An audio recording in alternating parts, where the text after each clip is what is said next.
This is the President of the United States, Barack Obama, being sworn into the office of President in the year 2009. He represents a thing called democracy, encompassing all that goes with it, including freedom of speech, the right to protest, indeed to have the right to your own personal view on just about everything. It all looks very fair and just. It looks like we have left the dark ages of autocracy and fascism and communism. But there is so much more going on behind this thing called democracy. We live in a fast, modern world where we believe we are in control of our lives. We get to buy our houses, our cars, albeit on credit. We can walk the streets without too much fear. Our children go to school. We have a million choices of what to eat, what to wear, what to do socially. In fact, we would appear to be the wealthiest, happiest, healthiest generation in modern society.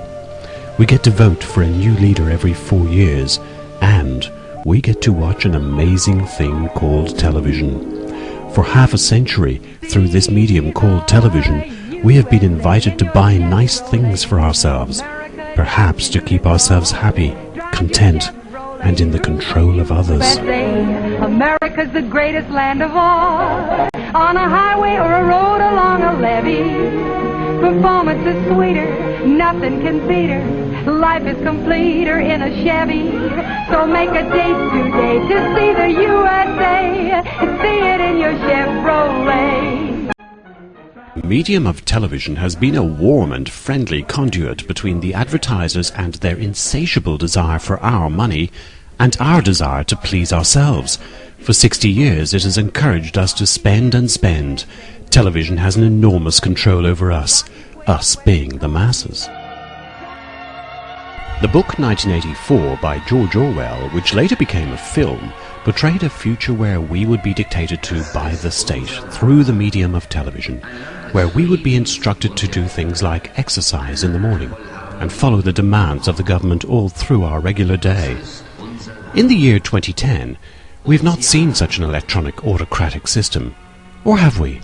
More on that later. Controlling the masses has been seen as essential virtually from the beginning of civilization. The Roman Empire was a vicious controlling force over the people it ruled, a massive class-driven society that dominated much of Europe from 750 BC right through to the time of Jesus and beyond. A new book came on the horizon called the Bible, and it would become a must-read, a book of stories of glory and disaster, of revelation and fear. By this time it was the essential tool used to control the masses, who lived in fear of going to hell. In those days the church led much of the known world, warning of dire consequences if you did not follow the rules.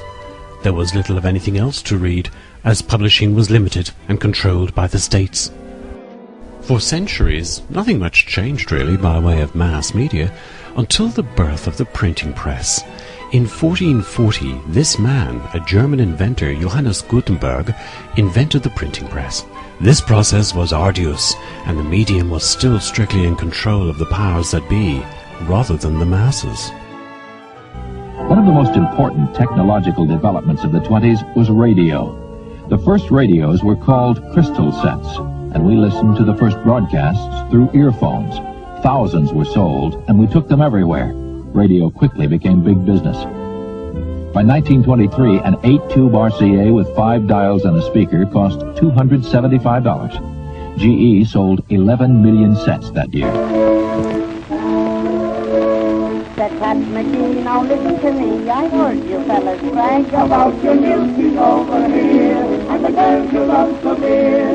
They may be well, that's all very well, with all their fancy clothes, but I'd a queen of their column and free. The First World War was reported on radio, and what went to air was strictly run by governments, who were now controlling the masses in a new and immediate way. Film footage of the war was also recorded.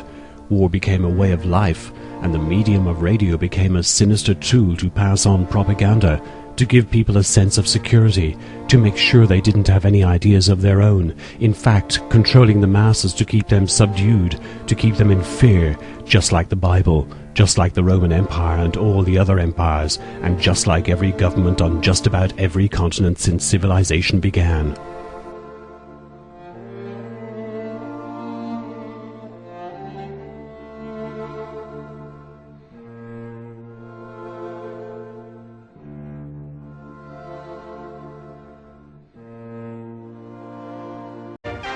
Then came the 1930s, the Great Depression, but at least no war. Poverty was rife, but as with any downturn, the human spirit prevailed, and some would actually go to nightclubs to forget their woes.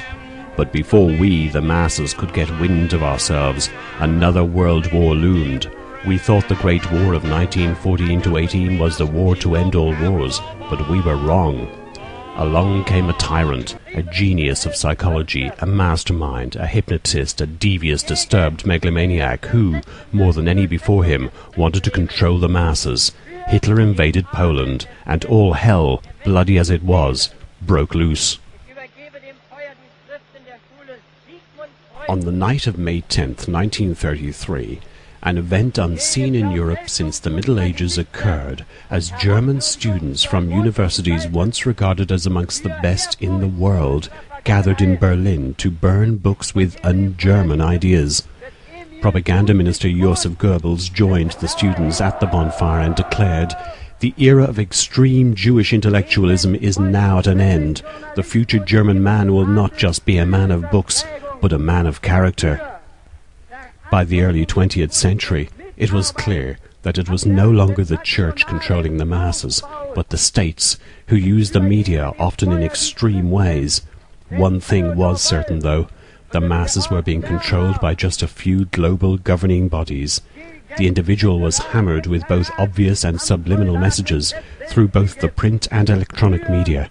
The real war at hand now was to maintain that control.